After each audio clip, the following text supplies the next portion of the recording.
Bonjour à tous, je suis Damien Dupéra de la société Wattsoft. Je vais vous faire une démonstration aujourd'hui de la plateforme MSP Remote Monitoring and Management, une solution de supervision, gestion de parc et bien plus que ça.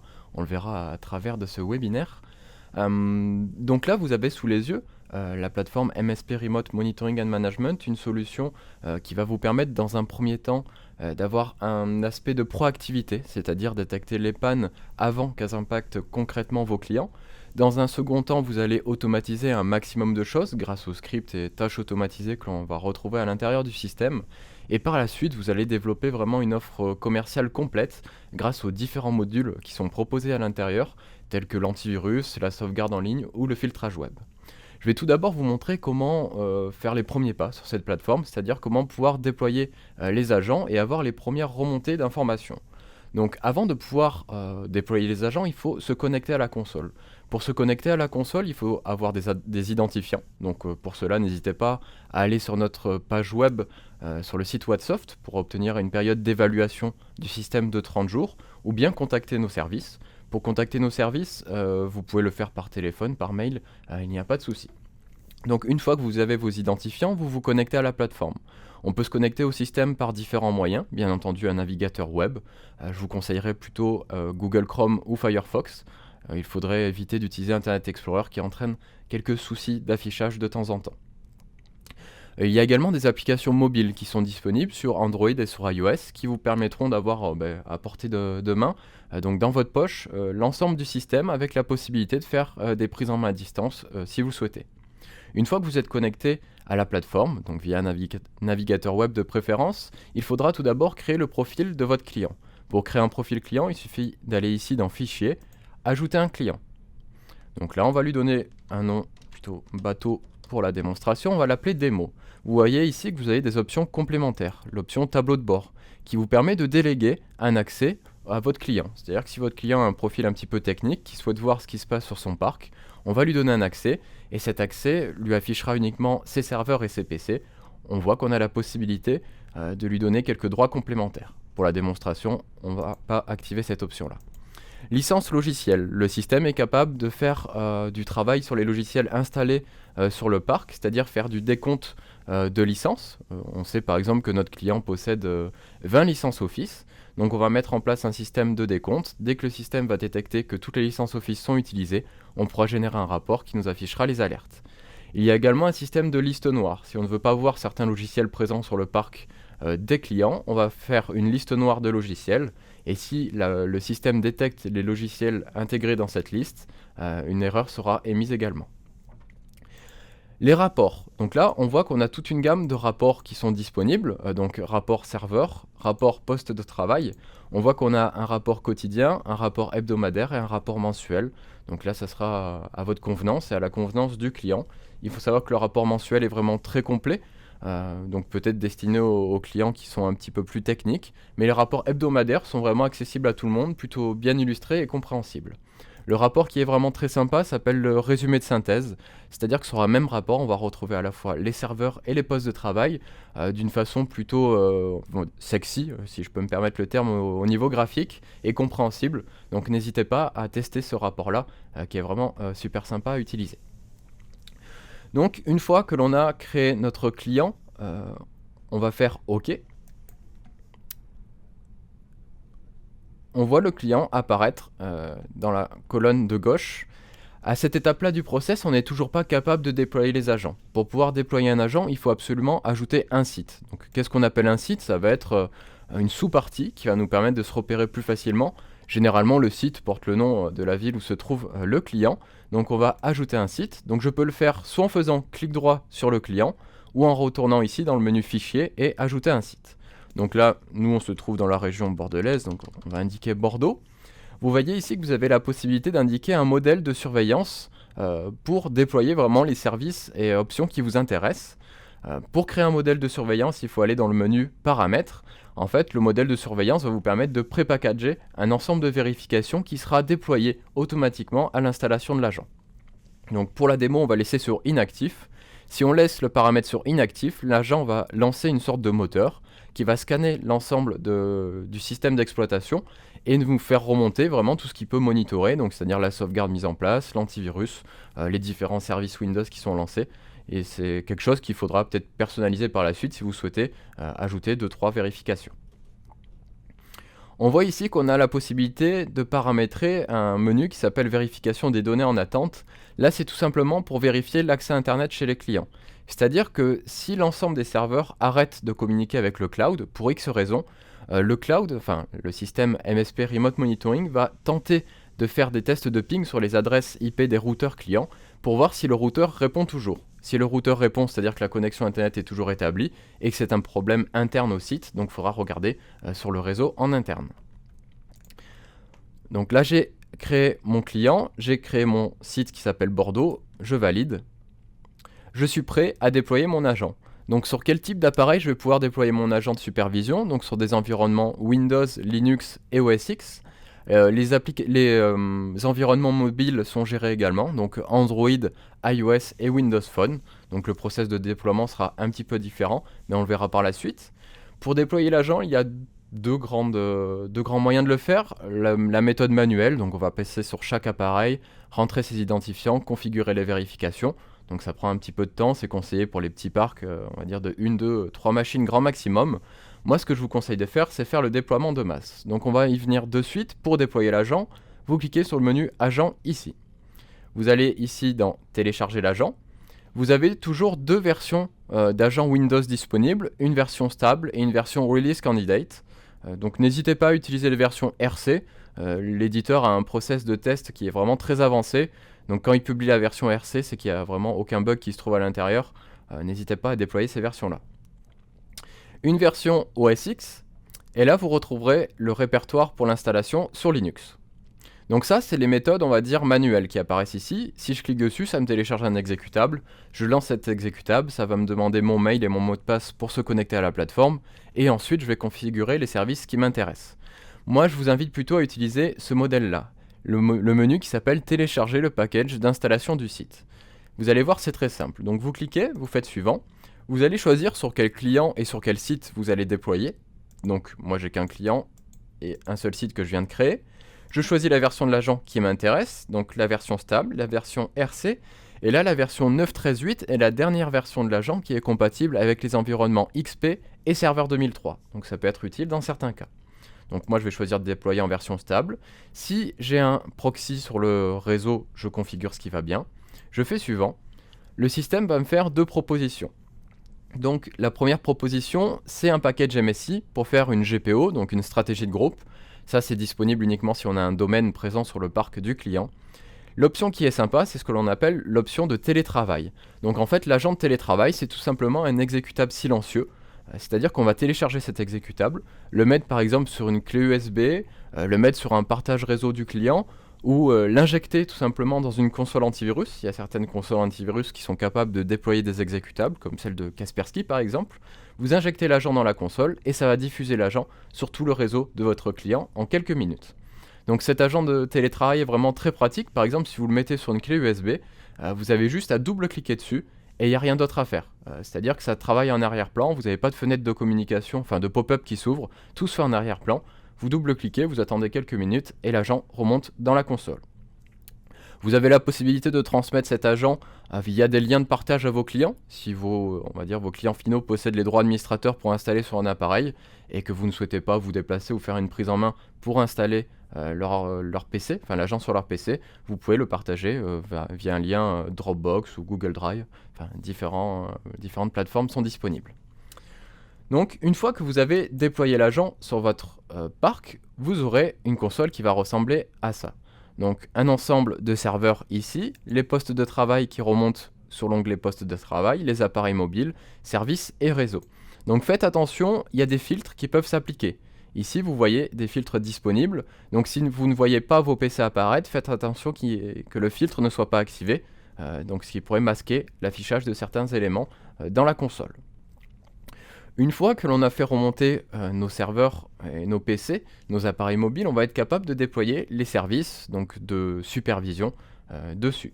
Donc pour ajouter des vérifications et voir la liste des vérifications qui sont présentes sur un appareil, on clique ici sur le menu qui s'appelle Vérification. On a différents onglets qui sont disponibles, un onglet sommaire qui nous donne l'état de l'appareil, donc son système d'exploitation, la version de l'agent, l'ensemble des services qui sont activés dessus. Donc dès que vous allez déployer une fonctionnalité MSP Remote Monitoring and Management, pensez à aller dans l'onglet sommaire, vous verrez l'état d'installation. Si la console vous demande une action à effectuer sur le PC ou sur le serveur, il faudra aller voir ici, il y aura un message bleu qui apparaîtra. Il faut faire attention, il y a certains messages qui sont cliquables. C'est-à-dire que si le message apparaît en bleu, vous avez la possibilité de cliquer dessus pour lancer une action par la suite. On a un mini inventaire matériel qui apparaît ici, la liste des adresses IP, l'état des contrôles et le détail logiciel de mon serveur, donc la date d'installation, etc. Si vous souhaitez un inventaire du parc plus avancé et plus poussé, vous pouvez aller ici dans Affichage, Suivi d'actifs. Il faut savoir que la rubrique Suivi d'actifs apparaît à partir du moment où vous avez un serveur et 5 PC installés sur le système. Donc vous cliquez et vous avez une sorte de console bis qui va s'ouvrir avec la possibilité de filtrer par client, voir la liste des éléments qui sont déployés. Vous avez la possibilité d'ajouter des champs personnalisables comme on l'a fait ici, donc pour indiquer éventuellement la date de fin de garantie, la licence Office. Il faut savoir qu'on a un script qui peut faire remonter les licences Office automatiquement. Vous avez la possibilité de générer des rapports d'état de parc pour vos clients. Donc vous allez ici dans Rapport, Rapport d'inventaire client. Vous choisissez le client qui vous intéresse, vous faites OK, et ça vous génère un rapport plutôt sympa et condensé qui vous donne le nombre de serveurs, le nombre de PC, la liste des OS installés et un mini inventaire par appareil.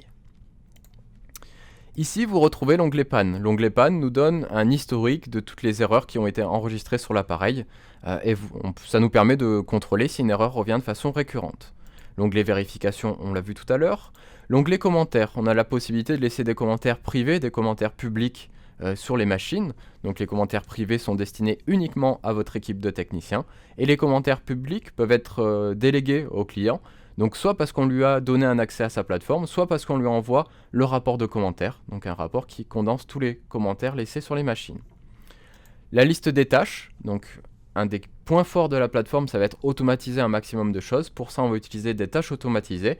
Donc vous avez la possibilité d'en ajouter en cliquant ici. On y reviendra par la suite pour vous montrer comment ajouter ça. Et équipement, donc un inventaire vraiment plus avancé, mais que sur ce PC, enfin que sur ce serveur-là. Si on veut avoir un inventaire global du parc, il faut aller dans Affichage, Suivi d'actifs, comme on l'a fait tout à l'heure. Donc en termes de vérification, donc les vérifications c'est ce qui va nous permettre d'avoir cette proactivité, vraiment détecter les pannes avant que ça impacte concrètement notre client et qu'il tombe en panne. Donc ici, dans vérification, on a deux grandes catégories, les vérifications 24/7 qui sont des contrôles récurrents, qui vont se faire tous les 5 minutes, tous les quarts d'heure, toutes les demi-heures, toutes les heures ou toutes les 2 heures, ça sera à vous de choisir le cycle, et les vérifications de sécurité journalière qui vont s'exécuter une fois par jour. Dans les vérifications 24/7, on va retrouver le contrôle de script. Le contrôle de script va nous permettre de remonter des informations ou automatiser une tâche. Donc il y a tout un panel de scripts qui est préétabli dans le système. Donc là vous voyez vraiment une liste qui peut être plutôt longue. Il faut savoir que vous avez une catégorie dédiée aux environnements virtuels. La console est capable de surveiller les environnements ESX via un contrôle de script qui va interroger donc le SXI et nous faire remonter l'état de santé. Pour les environnements Hyper-V, on a la chance de pouvoir installer l'agent directement dessus, donc on va installer l'agent de supervision directement sur l'hyperviseur. Donc là vous avez une liste de scripts qui est proposée directement par l'éditeur, mais vous voyez ici une catégorie qui s'appelle définie par l'utilisateur. Vous avez la possibilité de créer vos propres scripts et de les incorporer dans le système pour le customiser à vos besoins. Donc pour créer vos propres scripts et les uploader dans le système, vous avez même une communauté qui est disponible qui s'appelle Fix IT Script. Donc vous avez le lien qui est juste ici, n'hésitez pas à aller faire un tour. On voit qu'il y a tout un panel, vraiment une base de scripts très importante. On voit ici il y a 355 scripts disponibles pour la console. Il suffira de taper le mot-clé qui vous intéresse et choisir le script qui remonte dans le moteur de recherche. Donc une fois qu'il y a un script qui vous intéresse, vous cliquez dessus. Vous téléchargez le script tout en bas de la page, donc là vous faites Download. Vous verrez par défaut, le script a été renommé avec une extension .txt. Par la suite, vous enlevez cette extension .txt. Une fois que vous avez renommé le fichier, pour l'uploader dans le système, vous allez ici dans Paramètres, Gestionnaire de script, excusez-moi. vous allez ici dans Nouveau, et là vous indiquez le nom du script, à quoi il va servir. Vous allez indiquer si c'est un contrôle de script ou une tâche automatisée. Donc le fait de le mettre en contrôle de script va nous permettre de le lancer de façon très récurrente et régulière. Je vous invite également à cocher les tâches automatisées, parce que là ça nous permet de le lancer de façon plus ponctuelle, par exemple une fois par semaine, une fois par mois, ou bien manuellement. Et là vous avez juste à uploader le fichier que vous venez de télécharger. Une fois que vous avez enregistré le script, il va apparaître dans votre base de scripts existante. Donc pour ajouter le script, soit vous le mettez en contrôle de script, comme on vient de le voir à l'instant, ou vous allez ici dans Tâches, et là vous pouvez ajouter une tâche automatisée.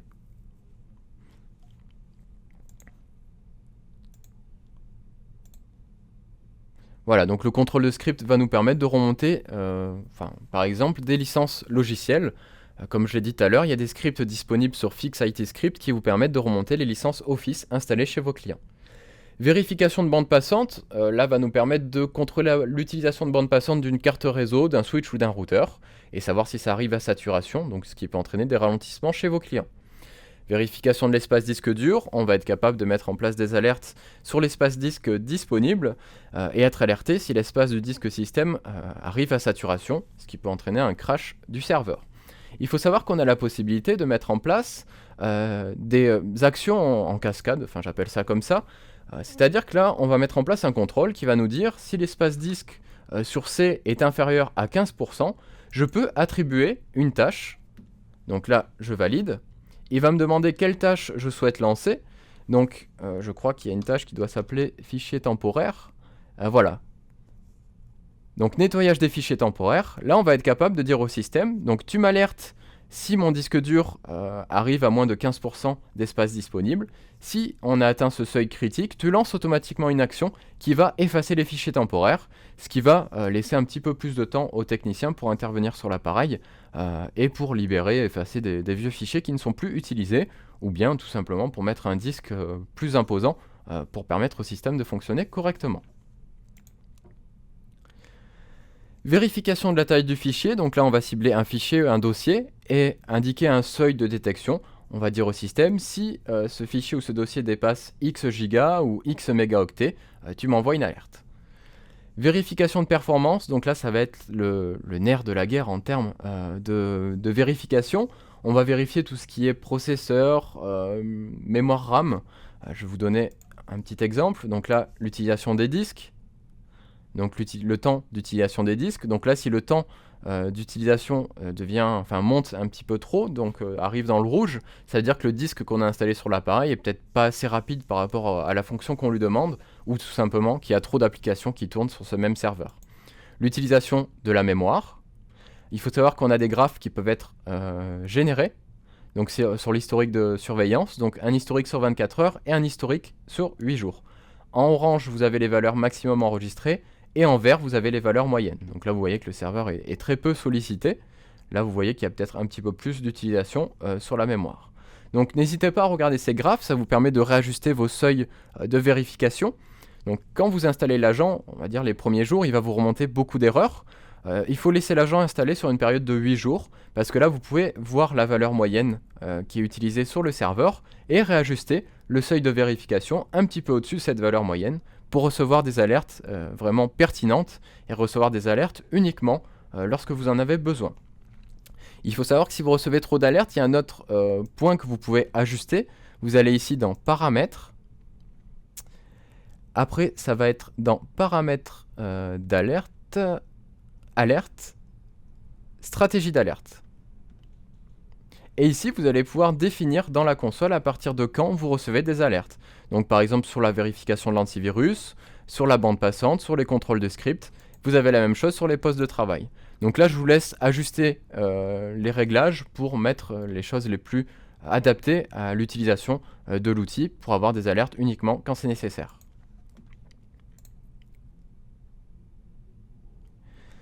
Vérification de site web, là on va indiquer une adresse web, par exemple www.whatsoft.com. On va dire au système, sur cette page web, tu dois détecter le mot Whatsoft. Donc il va lancer les scans, s'il détecte le mot Whatsoft, tant mieux, c'est que tout est fonctionnel, il va se mettre au vert. S'il ne détecte pas le mot Whatsoft, peut-être parce qu'il y a écrit erreur 404, ou pire que ça, que votre site web a été hacké, une alerte va être émise. Vérification des services Windows, là on va contrôler les principaux services qui sont vraiment importants au bon fonctionnement du système et au bon fonctionnement des applications. Si un service s'arrête, on a la possibilité de recevoir une alerte. Si le service ne démarre pas avec le serveur, une alerte sera émise également. Et vous avez la possibilité, donc si vous double-cliquez par exemple sur un service qui est contrôlé, de mettre en place un système qui va redémarrer automatiquement le service si il ne s'est pas démarré ou s'il s'est arrêté. Et on a un système d'alerte, donc si le service s'arrête, ce n'est pas pour rien. Donc on va mettre un garde-fou, c'est-à-dire qu'il va nous dire attention, ce service a été redémarré X fois, il y a quelque chose de pas normal qui est en cours sur l'appareil, il faut jeter un œil. Vérification des journaux d'événements, donc on va contrôler les principaux journaux d'événements du système et être alerté si un événement bien précis a été détecté. Cette vérification nous permet aussi d'avoir à portée de clic le journal d'événements du serveur et jeter un œil à l'intérieur si on remarque une panne sur l'appareil, voir les antécédents qui ont été enregistrés dedans. Vérification de ping, on va pouvoir pinguer des adresses publiques, des adresses locales et être alerté donc si le ping ne répond pas. Vérification SNMP, donc là on s'ouvre de très larges portes en termes de monitoring. Le SNMP est un protocole qui va nous permettre de monitorer tout ce qui est éléments réseau. Il faut savoir que d'ici peu de temps, l'éditeur va intégrer un nouvel onglet dans la console. Donc là, on a un onglet serveur, poste de travail, appareil mobile. Et juste à côté, on aura un onglet qui s'appellera appareil réseau, qui va nous permettre de monitorer l'ensemble des appareils réseau beaucoup plus facilement qu'aujourd'hui. Parce que là, vous avez compris le système, on a un serveur qui va faire office de relais et sur lequel on va greffer des contrôles d'un périphérique réseau. Donc en termes de visibilité, ce n'est pas au top, parce qu'il faut regarder dans le serveur pour voir les infos du périphérique réseau. Mais d'ici quelques temps, on aura vraiment un onglet dédié au périphérique réseau qui nous permettra de les voir d'un seul coup d'œil. Donc en termes de contrôle SNMP, qu'est-ce qu'on va pouvoir monitorer la carte RAID, là on a un bon exemple sous les yeux, un serveur qui est un petit peu vieillissant. On a la carte RAID qui est en erreur, donc en état dégradé. On a une croix rouge qui apparaît dans le système directement. On va pouvoir aussi contrôler l'état, par exemple, des ventilateurs. Sur d'autres serveurs, on a mis en place des contrôles sur les onduleurs, voir l'état de santé des onduleurs. On va pouvoir contrôler l'état des tonnerres des imprimantes. Alors, j'ai plus les serveurs à portée de main. Je crois que c'est sur celui-ci, par exemple, qu'on a voilà l'état de santé de notre NAS. Donc, c'est fonctionnel sur QNAP, sur Synology. Donc, vraiment tout type de vérification. Quand vous allez dans les vérifications ici, SNMP, vous voyez qu'il y a un catalogue assez fourni qui est proposé par l'éditeur, mais vous pouvez uploader et créer vos propres contrôles SNMP. Vérification TCP, donc là on va contrôler l'ouverture ou la fermeture de certains ports. Pour des raisons de productivité, on veut que des ports restent accessibles, notamment pour les mails par exemple avec le port SMTP. Mais pour des raisons de sécurité, on veut que des ports restent fermés. Donc on va contrôler certains ports pour éviter que des hackers puissent s'infiltrer. Donc si un port est accessible alors qu'il ne devrait pas l'être, on va mettre une alerte. Et si un port devrait être accessible et ne l'est pas, pour des raisons de productivité, donc par exemple on va contrôler certains ports, et donc si ça ne fonctionne pas, on va recevoir une alerte également. Donc là on vient de faire le tour des vérifications 24/7, les vérifications les plus récurrentes. Maintenant on va jeter un œil aux vérifications de sécurité journalières, donc celles qui s'exécutent une fois par jour. La première est grisée, donc c'est le contrôle d'intégrité du disque dur. Sous ce nom un petit peu barbare, en fait c'est un contrôle, un test SMART qui se cache derrière. Donc un test SMART sur un serveur, faut pas se le cacher, ça ne sert à rien. On va utiliser ce contrôle-là plutôt sur des PC. Sur le serveur, on va contrôler la carte RAID pour savoir si tout se passe bien. On retrouve notre contrôle de script, donc là c'est exactement le même que tout à l'heure, sauf qu'il va se lancer une fois par jour. Par exemple, si vous contrôlez, si vous faites remonter des licences logicielles, normalement votre licence logicielle ne change pas toutes les heures, donc une fois par jour c'est largement suffisant. Si vous avez un serveur Exchange, vous avez la possibilité de surveiller la taille de la base de mail. Vérification de l'antivirus. Donc là, en termes d'antivirus, on a deux possibilités. Aujourd'hui, vous travaillez déjà avec une solution antivirus sur votre parc. Donc voici la liste des solutions que l'on sait gérer. Donc on voit que le catalogue est encore une fois très bien fourni. Vous allez pouvoir monitorer votre antivirus et voir s'il se met à jour correctement. Donc, autre possibilité, vous n'avez pas d'antivirus encore déployé sur le parc de vos clients, et là je vous invite à en déployer un le plus rapidement possible.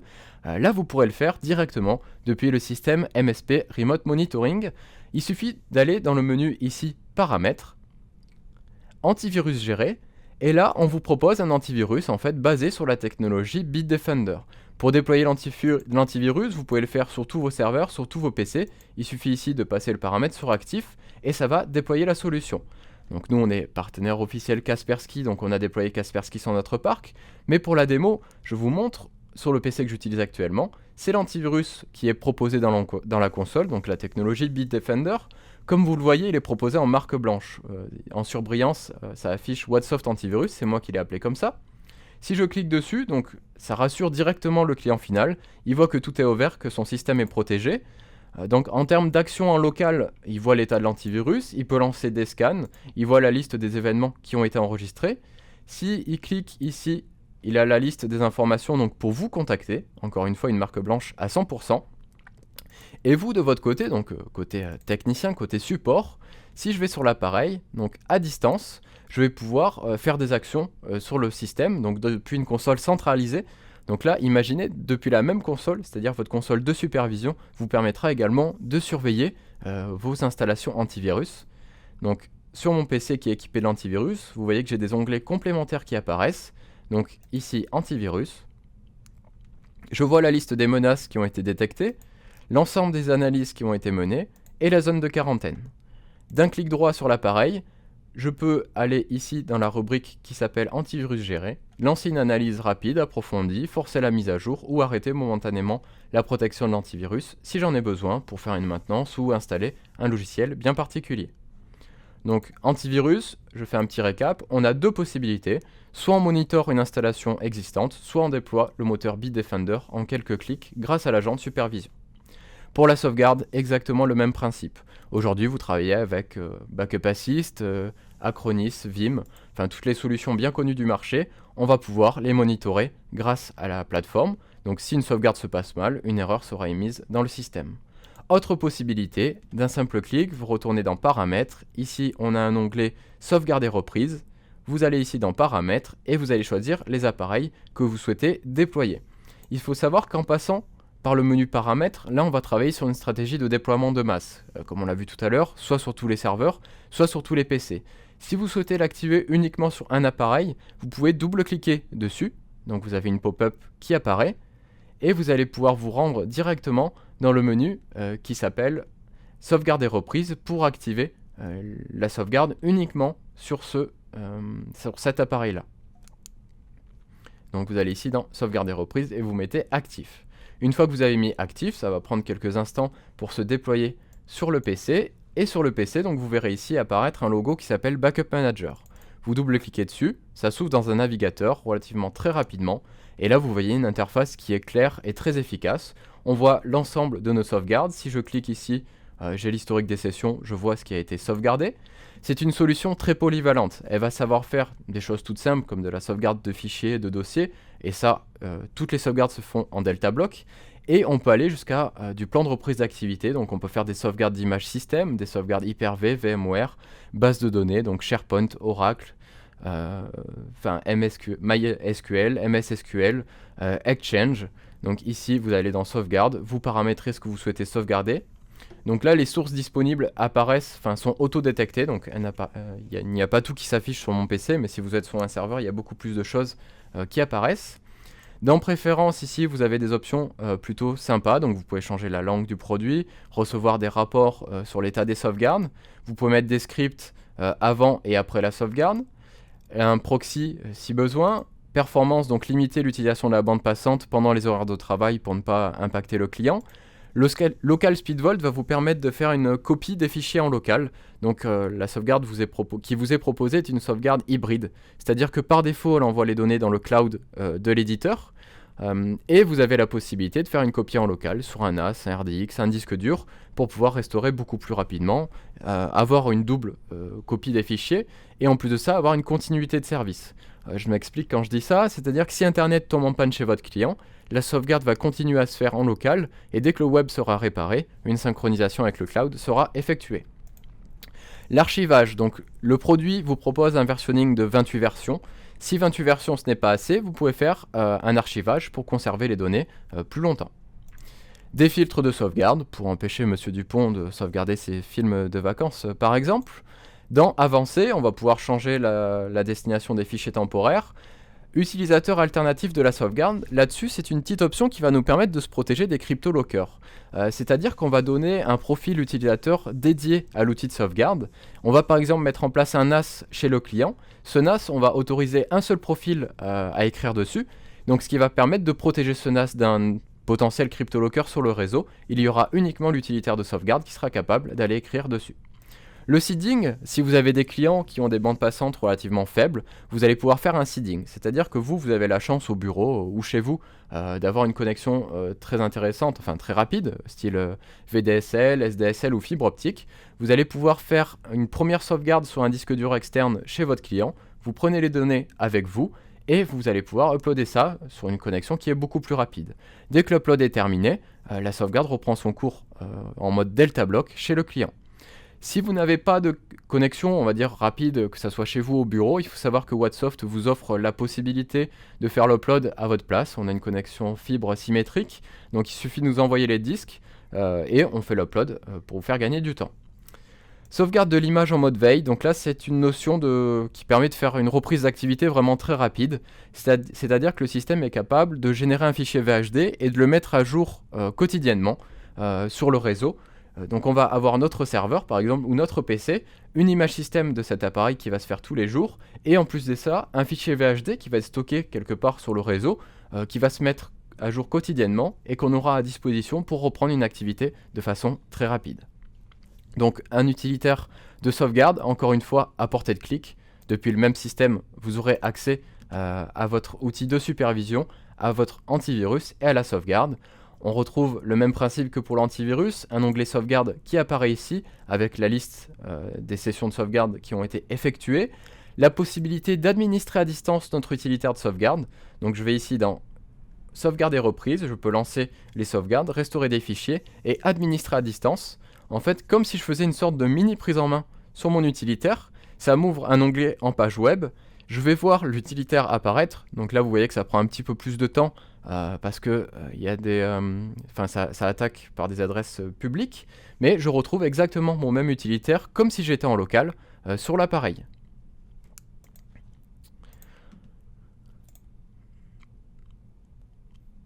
Donc pour la sauvegarde, soit j'utilise la solution, ma solution actuelle et je la monitore, soit j'utilise celle proposée par l'éditeur. Continuons la liste des vérifications. Taille des fichiers ou dossiers, ça on l'a vu tout à l'heure, je vais monitorer la taille d'un fichier ou d'un dossier pour avoir une alerte si ça dépasse quelque chose de critique. Si vous utilisez la sauvegarde proposée dans le système, on va pouvoir mettre un contrôle pour ne pas que le client dépasse certains quotas de sauvegarde. Vérification des journaux d'événements critiques, donc pour monitorer les principaux journaux Windows, donc applications, système et sécurité. On va pouvoir monitorer un journal d'événements bien précis. Par exemple, si vous avez une solution de sauvegarde un petit peu marginale qui n'est pas gérée par défaut par le système, on va monitorer le journal d'événements de cette solution de sauvegarde et être alerté si un job s'est mal passé. Vérification du taux de croissance du disque dur. On va monitorer l'espace du disque utilisé aujourd'hui par rapport à ce qu'il était hier. Et s'il y a une fluctuation trop importante, donc trop de données stockées ou trop de données supprimées, on reçoit une alerte. Vérification SNMP, le même principe que tout à l'heure, sauf que ça se fait une fois par jour. Et échec de vérification de la connexion. Donc là, un contrôle qui va nous permettre de prévenir les tentatives de hack sur les appareils. Donc je vais prendre un serveur, excusez-moi, équipé de ce contrôle-là. Donc là, vous voyez, échec de connexion, donc aucune tentative de connexion. Donc là, on va dire c'est plutôt bon signe quand il n'y a pas de tentative. En fait, c'est un système qui va détecter si quelqu'un a essayé de se connecter sur le serveur avec un login ou un mot de passe erroné. Donc là, je suis désolé, je ne vais pas avoir peut-être d'exemple à vous montrer. Hop là, aucune connexion. Mince, j'ai fait un double clic. Ah, bah là j'ai un exemple à vous montrer.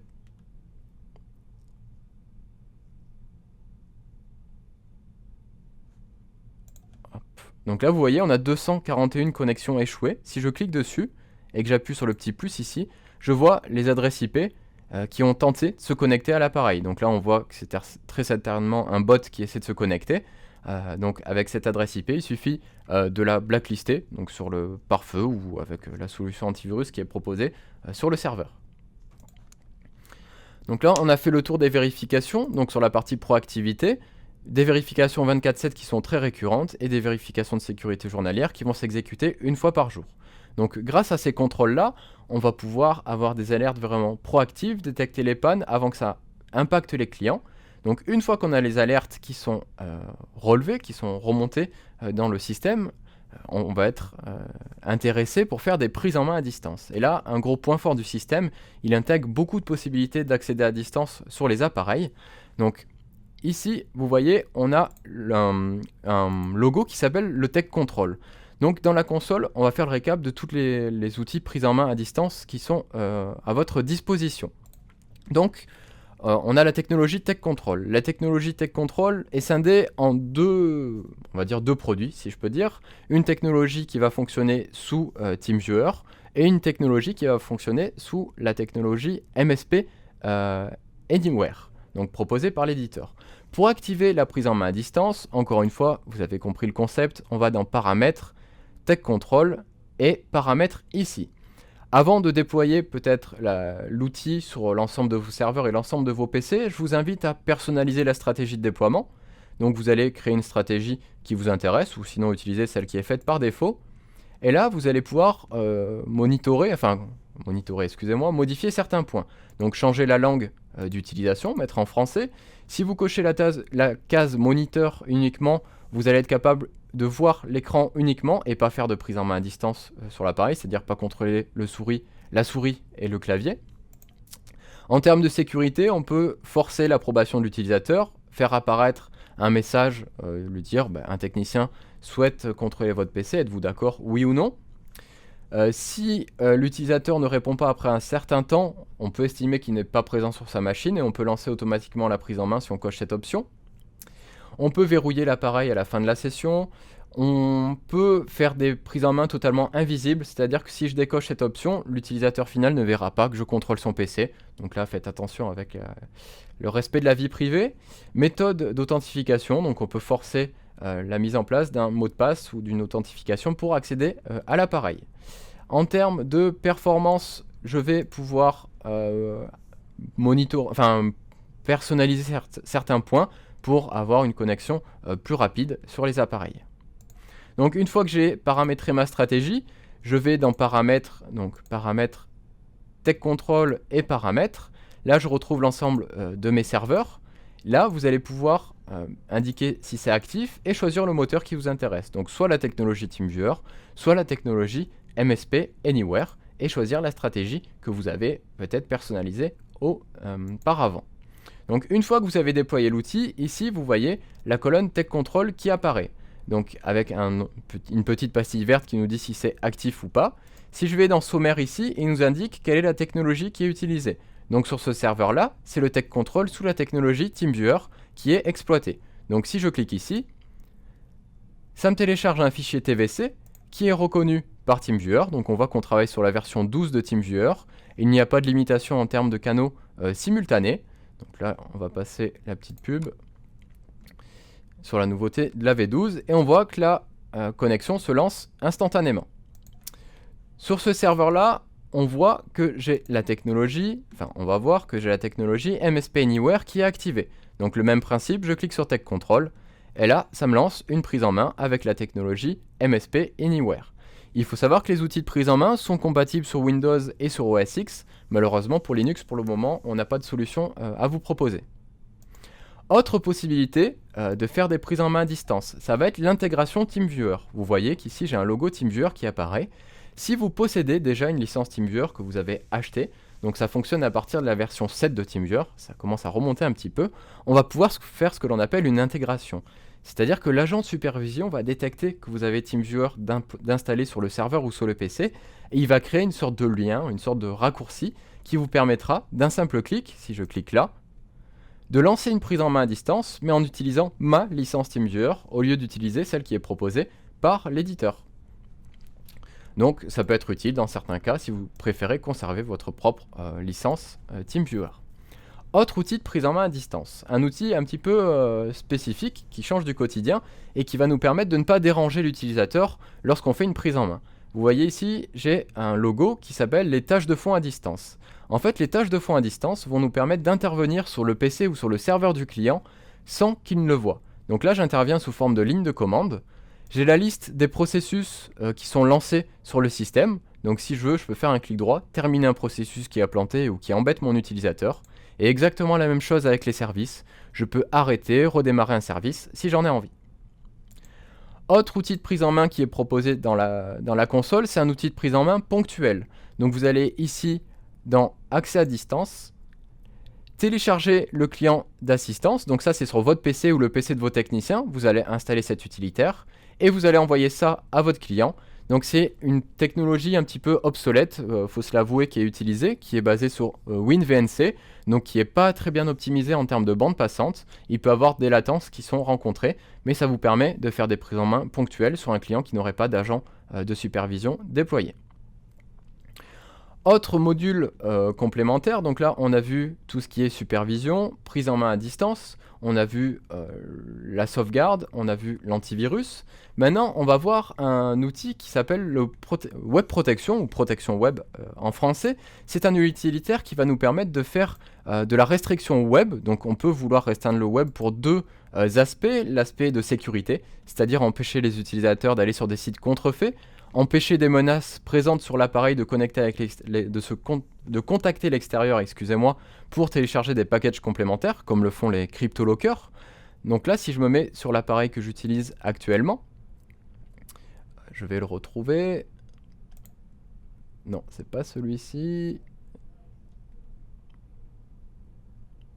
De toute façon, j'ai juste à regarder. Enfin, tous nos appareils sont équipés de cette technologie. Donc là, vous voyez, on a un onglet web qui apparaît, qui va nous indiquer la liste des sites web contactés, la catégorie des sites utilisés. Donc pour des raisons de sécurité, en fait, on a différentes stratégies qui sont paramétrables. Donc vous retournez dans Paramètres ici, Protection web, Stratégie de protection. Vous faites Éditer.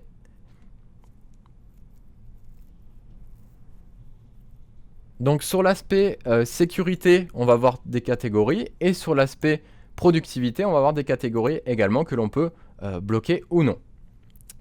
Donc, hop là, ce module protection web s'inscrit vraiment dans une protection multicouche, c'est-à-dire qu'on sait qu'aujourd'hui, l'antivirus n'est pas forcément suffisant pour protéger un ordinateur ou un serveur. On va mettre différentes murs, enfin différents boucliers pour empêcher la menace d'arriver jusqu'à l'appareil.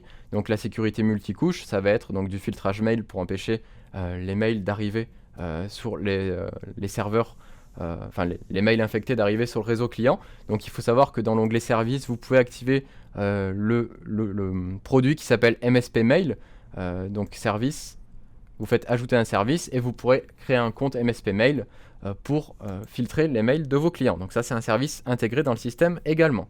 Après, on va mettre en place du filtrage web pour empêcher les utilisateurs d'aller sur des sites contrefaits ou les menaces de communiquer avec l'extérieur. Ensuite, on va mettre une protection antivirus et après ça, on peut mettre une sauvegarde pour restaurer le système en cas d'infection qui serait passé à travers toutes les mailles du filet.